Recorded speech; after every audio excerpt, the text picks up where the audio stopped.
Hey stars, welcome to my channel, Shaes.equilibrium, where it's all about maintaining a balance in our style, relationships, emotion, and our spiritual life. So if you like this content, go ahead and subscribe to this channel. Make sure you give me a thumbs up and also share this video with anyone who you think would benefit from this. Today we have a special guest. This is a young woman who is doing the most and not losing herself while doing it. So at this time, I'm just going to present unto you Candace Morgan. Morning, Candace. Hi, Candace. Hi, how everyone. are you? I'm good, thanks. Welcome. It's good to have you today. Thank and you we're for just having going to me. start it off with you introducing yourself and telling us a little bit about yourself. Hi, everyone. My name is Candace Morgan. I am 38 years old. I am a mom of a 17-year-old daughter, and I'm also a wife. And I'm also an entrepreneur. I own a salon on 812 Rogers Avenue, that's in Brooklyn. And I have a passion for souls and doing the work of God. I'm also a minister behind the chair. I'm a therapist, I'm a counselor, I'm whatever you need me to be. That's it. And that's telling you that she's balancing a lot. She has a lot that she has on her plate that she has to balance. And so we're just going to start this off where you're going to tell us, what does balance mean to you? So balance is very important to me because I have to make sure that balance is established in my life. And it starts with Christ. Christ is my balance, and I take it from there because I don't want to overwhelm myself, and I want to make sure that every area of my life is equal. Absolutely. And when you talk about Christ is where balance begins, I mean that says it all. Yes. That says it all, because when you put Christ first, and when Christ is actually at the center of everything that you do, he's going to lead you and he's going to guide you, and you're definitely not going to become overwhelmed. Amen. So if you guys notice, I do have some notes here that I'm looking at throughout the interview with Candace as we're speaking. So what areas in your life requires balance? Well, to be honest, every area in my life needs balance because I have a big shoe to fill. So, because I'm a mom, that's the first thing. I'm a wife.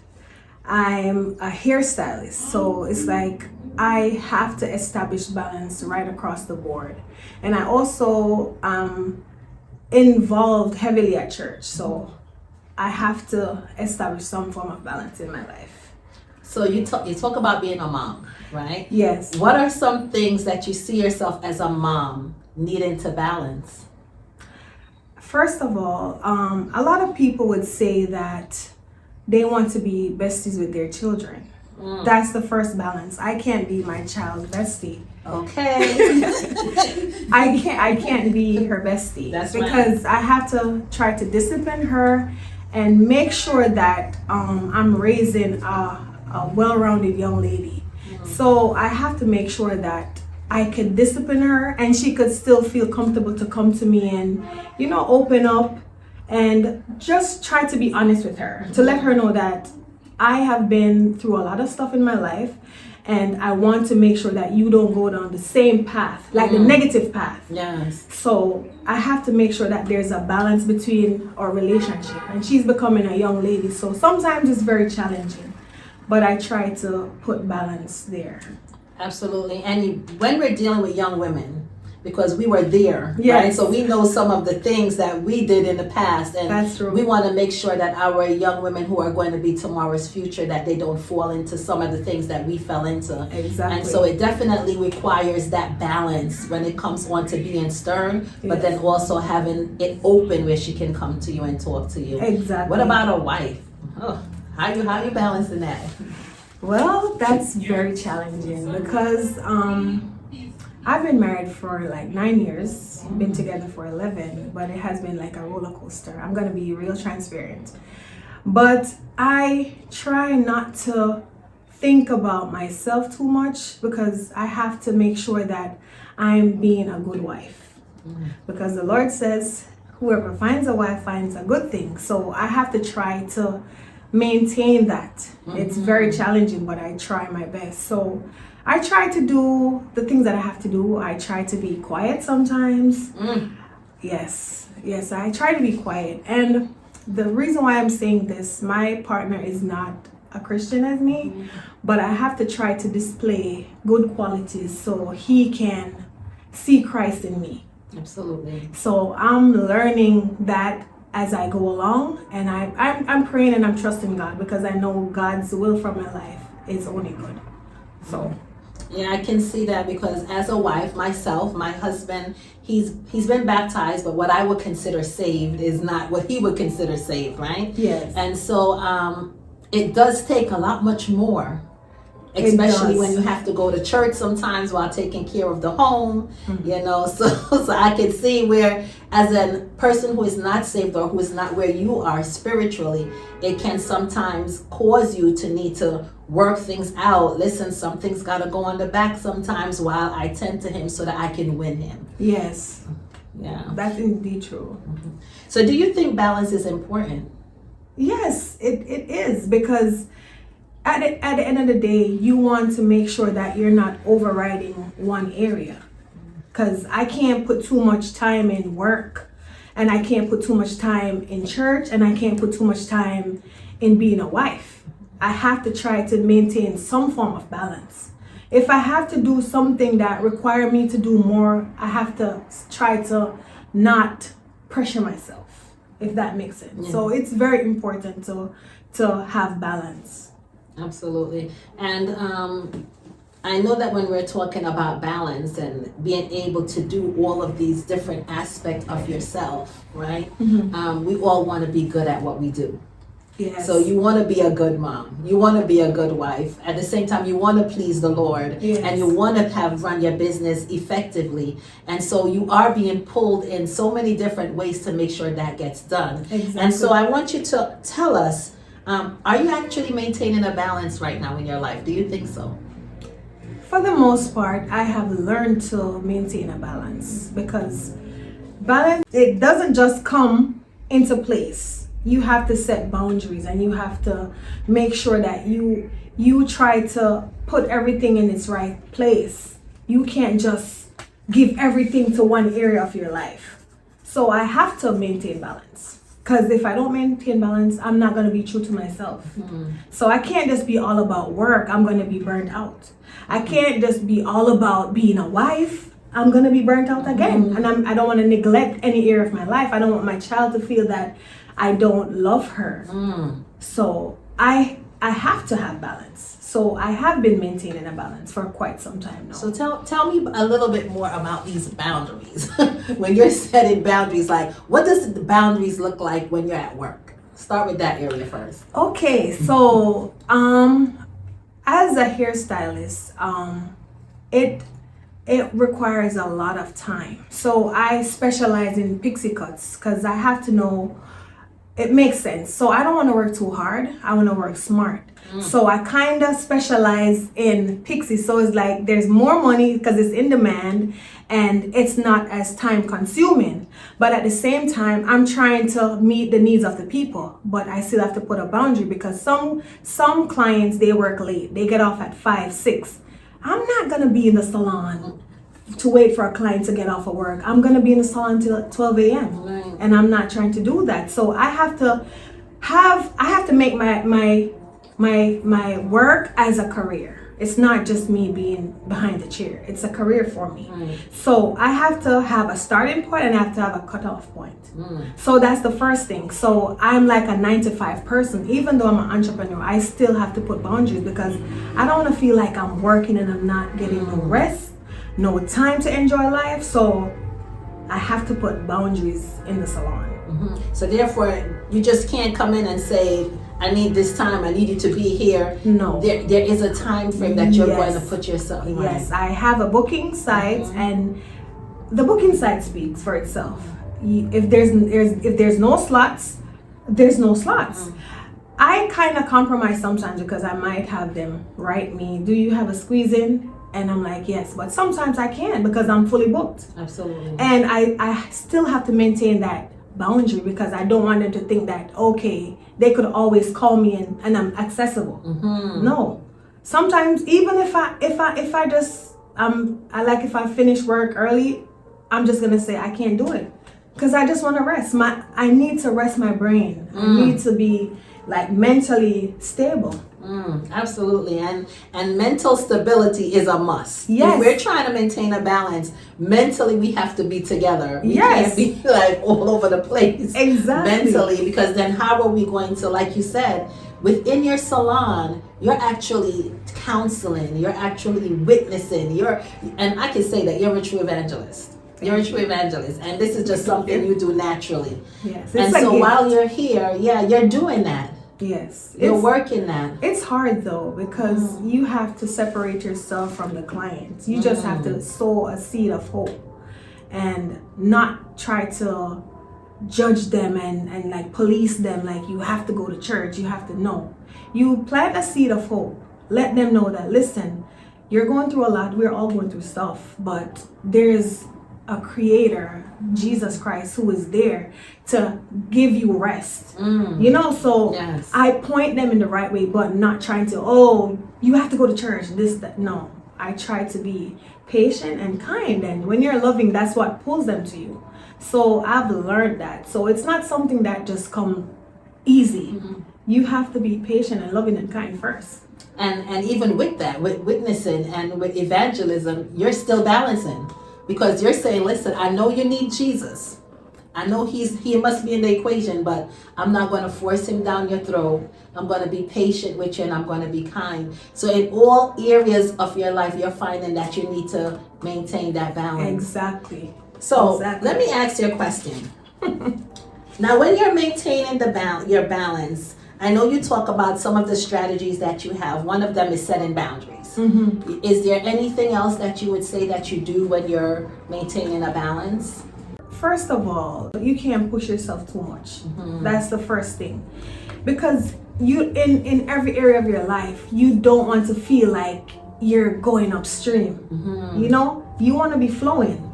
So it's you setting the boundaries, but at the same time you don't want to feel forced. So you have to kind of like let it slide a little, like flow. So you have to be flexible. Yes. Yes. So within the when you're maintaining a balance, you're also making sure that you're flexible. Yes. Okay, with your schedule. And I know something that I saw when I came in here, because I was like, hold up. So you set a time with me and you were able to finish all your clients within that time. She's a timely young woman. She works on time, and she is in control of her time, because you were ready to go when I got here. And I was just like, wow, that is definitely an asset when it comes on to maintaining a balance, being able to set your time. So how do you keep track of your time when you're working in here and you have here to do? There's probably good conversations going on while you're in here. How do you manage that time? Sometimes I'm gonna be honest, I'm not a computer. I forget stuff, so sometimes I might put a timer. I'm onto that. I have a timer for everything, and I might be watching the clock too. So even if I don't have a timer, I'm watching the clock. I know the duration of time one client's supposed to take. So it's done over time. So I didn't just become punctual, but I kind of have a rhythm. I have a rhythm, and I try to keep up that rhythm because I don't want to be lagging behind or slacking up here. I want people to take me for what I say I am. So first impression last. First impression last. So if I'm late, then you're gonna think that I'm always gonna be late. So if I'm punctual, you're gonna be like, yeah, she's always on time. You know what I mean? I like that. First impression last. First impression last, because that's the first thing you see, and that's going to be what you take away about that person. Exactly. But to be honest, I was always punctual. Because I don't like people playing on my time. Okay. So I have to reciprocate the same energy. So if you're punctual, I have to be punctual. Absolutely. Yes. And I want my life to be very structured. Not in a bad way, but in a good way. So at least I know when I could rest, I could take a vacation. Yeah. So time is good. Time management is good. It's important to me. And I can see that's your strength, which is good. Working with that, I know that there are going to be times in your life where you have gone through certain things, that you have faced challenges when it comes on to maintaining that balance, and even emotionally, like you might have gone through something that has affected you. You talk about you want people to reciprocate what you give out, and because you know other people's times are valuable, then you want them to know that your time is valuable also. Can you tell me of a time where you went through something that was a little bit challenging emotionally and how you dealt with that to maintain a balance?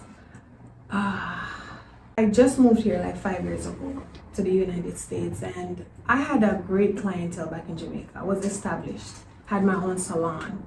And coming here, I was trained here in the United States. So I already had the skills. I was already trained. I had the knowledge and all of that. So coming here, I'm like, yeah, this is the big apple. So I have a big platform. I'm going to be making money. I'm going to have lots of clients, because this is the dream that America paints. So when I got here, it was nothing like that.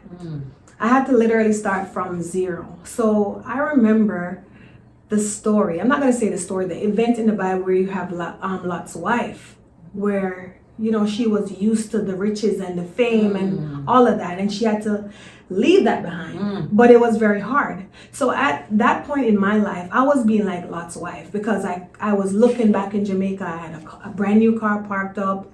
I was living rent free, and everything was just going good. So coming here, I was taking the bus. I was doing all of that, not making no money at all. And it put me in a very dark place. So I could relate that I was depressed. I was very sad. I was dry, no money coming in. And because I was saved before, but I'm not going to say, I didn't really have a full relationship with Christ. I had like probably like out of 100, like probably like say 50%. No, I'm going to say 40%. I'm going to be very transparent. So I was going to church, doing the whole thing, but not in relationship with God. So when I came here, you know, I stopped praying and stuff like that, because I'm like, yeah, I had life easy.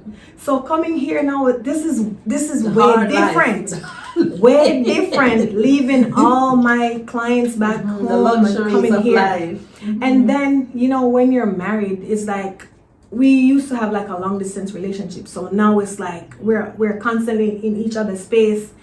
I don't think we had the balance. We didn't understand how to be in each other's space all the time. So that was a bit rough too. So the marriage was being tested, me not having the income, and it was just a lot going on. And I remember it was the middle of COVID. So church, you had to make a schedule to go to church. And me being me, I was very rebellious. I'm not going to call to make an appointment to go to church. I'm not doing that. I could just go online and watch it. So I'm like, you know what? I'm not doing that. I'm not going to make no appointment to go to church. So my prayer life became dim, dead. I'm telling you, I put it in a tool, because I'm not going to hear the word. I'm in the house watching service. I'm not getting much because I'm cooking, I'm cleaning. I was just being scattered. And I remember I met a client, and up to this day, I think she's an angel. And she didn't know me from a hole in the wall. And she came to the salon and she asked me for stuff to use in her hair. And I said, you know what? I have a big time frame, a big slot, where my other client was like 2 hours behind. So I'm like, okay, let me walk with you to the beauty salon. And on our way there, we were just talking in the salon about my walk and stuff like that. But she stopped me in the middle of the block and she was like, you know why you're struggling and you know why you're overwhelmed? Because you put down your biggest weapon, your prayer life. And I started to cry. I burst out in tears in the middle of the block with this lady, a random lady. Didn't know her. And I felt like the heavens opened over my head and God was saying that you need to pick up that prayer life. You need to start praying again. You need to go to church. You need to read the word and stuff like that. And that was it for me. I started to make the appointments. I was riding the bus for an hour to go to church, and I started to pray and I started to be passionate because I'm like, I need my life to change and I need God. And I can't, because I don't have no family other than my husband and my child. I'm isolated. I'm in the wilderness. And this is when it pushed me to God, where I was really, really in fasting and praying, just seeking God. Because I'm like, I can't live on $200 a week. I can't live on $200 a month. I'm not making no money. And you have your child. So that's when the tire hit the road. And I was just being consistent and just crying out to God and telling him that if he do this for me, I'm going to serve him more and I'm going to do this. So that was very challenging. So that's one of the biggest things that I could look at, because I'm very grateful, because it pushed me to Christ to be a better person, to be consistent, to have a balance. Because Christ has to be the first, because if it wasn't for him, I could not be who I am today. Absolutely. And like you started off saying, that he is the one that is at the center of your balance. Center of my balance. The center of my balance. I'm not trying to have no form of clout or anything. It is what it is. And in times of instability, when it feels as if things are lopsided, like the scattered feeling that you were experiencing during the time when things in the world itself seem scattered. Yes. He became your center and he brought you back into that balance again. My source. When the songwriter says, Christ is my firm foundation, that's what they mean. That's the balance right there. So talking about Christ being at the center of your balance, do you have any non-negotiables, like things you're saying, listen, in this process of balancing my life, there are some non-negotiables. Don't touch this. Leave those things alone in my life because I need them in order to have my balance. The first thing is my prayer life. My prayer life. I'm not going to toot my horn and say, oh, I love to pray in this. It's needed. And whenever I go in prayer, I feel like that's when I hear from God the most and I see things come in alignment. So that's one thing I could never touch. If I'm not praying, I know I'm off. I know that's one of the things that would derail me, the prayer life. So that one, Fasting is another one too, where sometimes I really have to go to God in fast because I'm like, this has been like bothering me, burdening me for a long time. I need this to go. So it's like, that's another thing. Next thing again now is like my rest. I love to sleep. I'm punctual, but I love to sleep. I love to sleep. And I think when I get a good rest, I look alive. I feel so like upbeat. So that's another thing I can't negotiate. Another thing, I have to go on my trips. I like a good vacation. Yes. I like to travel. I like a good vacation. I like to shop. Just so that. Okay. Is that therapy for you sometimes? It is therapy for me, not sometimes. All the time. All the time. I love me a good shopping. Yes, I love that. Yes, that's pretty much it. And I love to eat too. And I still have to try to maintain a good physique. So that's another thing. I go to the gym now and then. So I have to maintain a certain type of weight. Okay. If I'm going to an extra large or I'm too long in a large, I'm like, no, I need to lose a little weight. Okay. So yeah. Certain things, yeah. All right. So these are these your non-negotiable when you're talking about your weight? If it goes up, is there like a certain things you said? Listen, I'm not negotiating on this. When you go up a certain level, we got to come back down exactly and keep that equilibrium. Right there. I don't want to be too not too big, not too thick. Yes. So, what are some things that you're saying? Listen, I could cut those things off. I could cut some of these things off. I'm willing to make the sacrifice because I need to have balance in my life. And if it requires me cutting this thing off, I could cut it. I don't like negative energy. Energy. Yeah, because it's like I'll have friends or family members or clients. And sometimes they just drain me. I'm going to be very honest. Sometimes I'm like, I'm praying. I'm like, God, please don't send this client back to me. I'm like, and then I hear it's like, just give me the endurance. But I'm human. Right, absolutely. Yeah, so I can't deal with the negative energy at all. No. I just feel like people just come to take from you and just drain you. And when you say negative energy, what does that look like for you?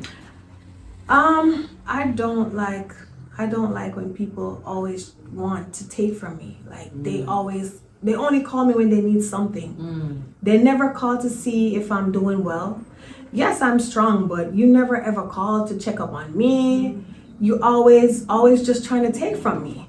You know what I mean? Yes, I have a lot of those type of people. They know that I'm gonna say yes. So let me call Candace. And I'm like, no.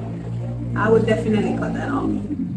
Definitely. Absolutely. I don't blame you, because that could become draining, and not only to your mental health, but also to your pockets. Yes. You know, if somebody just always want and they don't want to give back, or even to follow up with how you're doing. So do you think that when you are making these sacrifices, when you're saying, you know what, I may not answer the phone for this, or I said, Lord, don't send back this person to me, do you think that it's worth it? It's worth it. To not take up the phone? Right, or to sacrifice, to say, you know what, I can't deal with this right now. I'm going to leave this alone. I'm not going to give to this person right now. Do you think that making that particular sacrifice to say I'm going to cut this off is worth it? Sometimes it is, and then sometimes I hear God saying that, oh, you say you want to be a lender. And not a borrower, and you don't want to lend. Yes, like, it's like sometimes it plays on your conscience and your mind, and it's like, it's hard. It's hard because, sometimes I just don't want to speak to them. I just don't want to, give them anything, just leave them right there. But then I hear God talking sometimes. I'm like, okay, you know what? It's okay. God will fix it. And so on those times where you decided that you were going to cut and you made that sacrifice for your peace at that particular time, or just for your own mental stability, and then you hear that voice of the Lord that kind of like awaken your consciousness, right, to what has happened. At that point, how do you feel, and how do you go about maintaining that balance and bringing it to yourself back? Well, it come back to me again. So it depends on where I'm at. So say for instance, someone always call me for a loan, or they want money or whatever. It depends. If I'm doing well, I might say, okay, it's not gonna hurt me. If I have a lot of bills at the time, I'm gonna be like, no, I'm not doing that. No, we're not doing that. If I'm not doing well mentally and I know that they're gonna play with my mentals, I'm gonna be like, no, we're not doing that. So it depends on where you are. So that's how I find the balance. Okay, absolutely. And I can definitely see that, because you're like, listen, the Lord is not going to drain me more, because he said he's not going to give me more than I am able to bear, right? Exactly. And so you know that this is not the Lord that's pulling on you and telling you to go give away your money when you know you have your bills to pay. Exactly. So you're able to balance it up and line it up with what the Lord wants for you, also as where you are, and if you're actually able to do what's being asked of you. Exactly. All right, stars. So we have gotten some nuggets that has been falling on this channel from Candace here today. And so now we're going to go over into our scale to style. But before we do that, do you have anything that you want to add on to what you said today in regards to maintaining a balance to someone that's struggling as a mother, as a wife, as an entrepreneur, as a person who is trying to balance their ministry? Is there anything you want to say to them before we move on?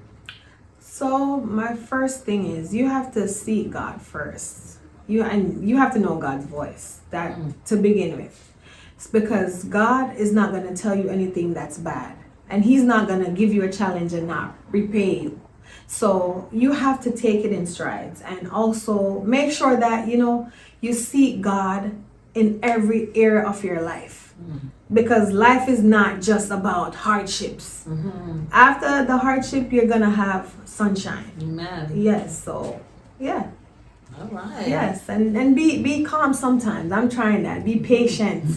Yeah, I'm trying, but yes, it will work.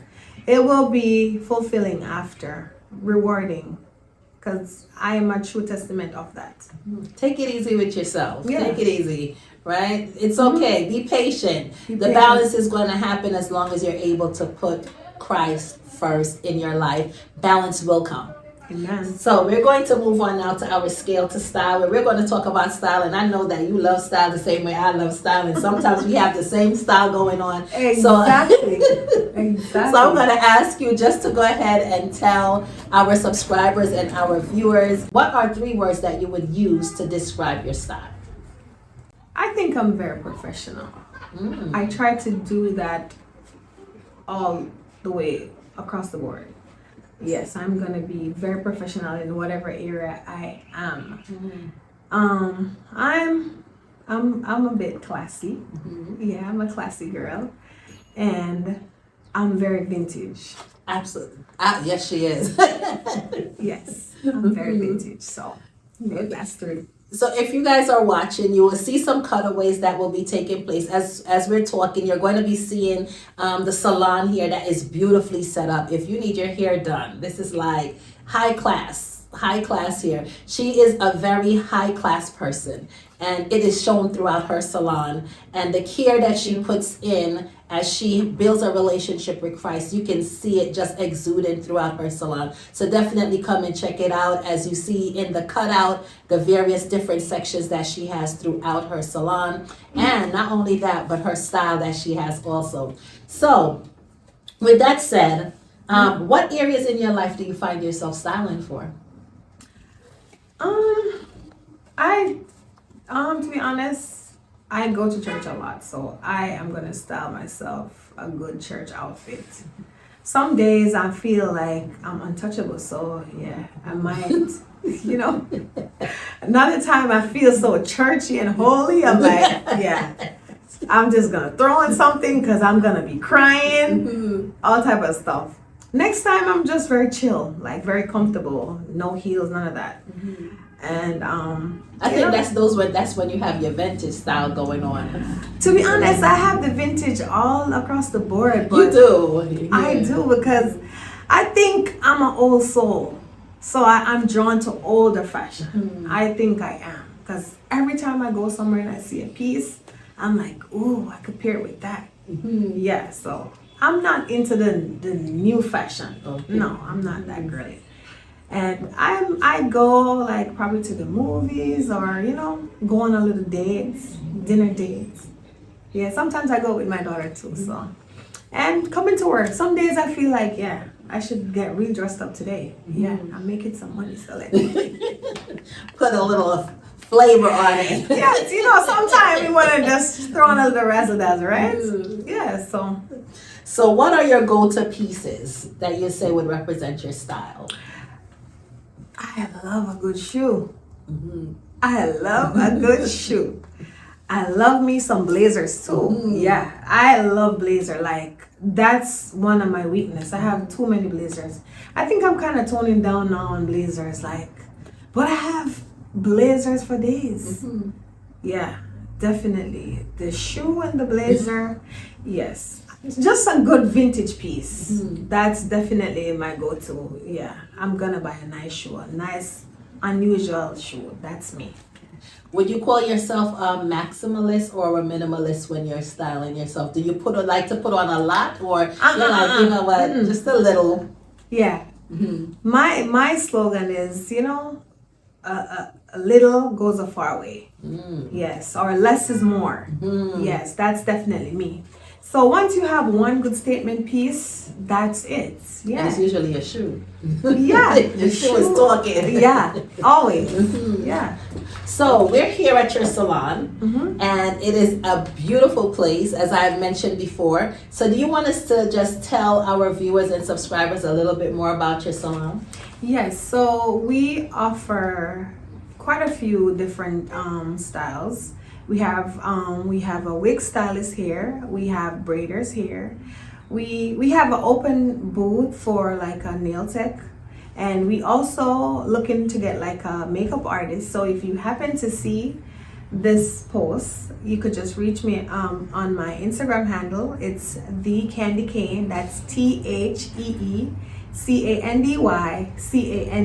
That's my IG handle, and my phone number is 347-356-1523. And it will also be located in the description box below. So if you need the information, you weren't able to jot it down, we will have it in the description box. So go ahead and click on it where you're able to see everything. And even as she's speaking about the salon, you can see that balance is all over her. She's exuding balance. Yeah. She has braiders hairs. She has weave hair. If you need to get all of that done, come over here to the Candy Cane. This is just like, she's sweet, right? She's just sweet. So if you want some place where you can get your hair done, you want to look fabulous, you want to be in an atmosphere that is conducive to your peace, where you're not feeling drained, where you're not here waiting for someone for hours to get your hair done. She's timely. Once you have an appointment, she's going to see you on your appointment. Exactly.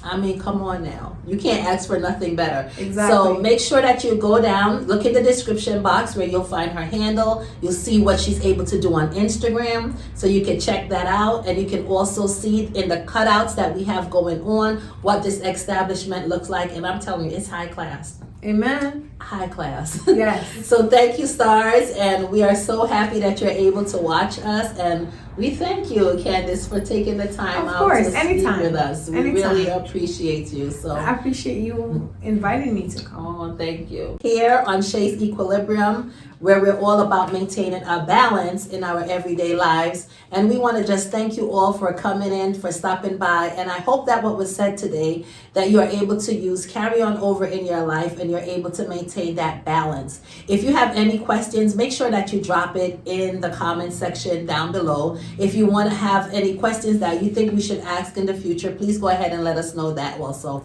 And remember that we are stars over here on Shae's Equilibrium. And stars do what stars do. Do you know the slogan? No. We shine brightly. We shine brightly. God bless you. Bye.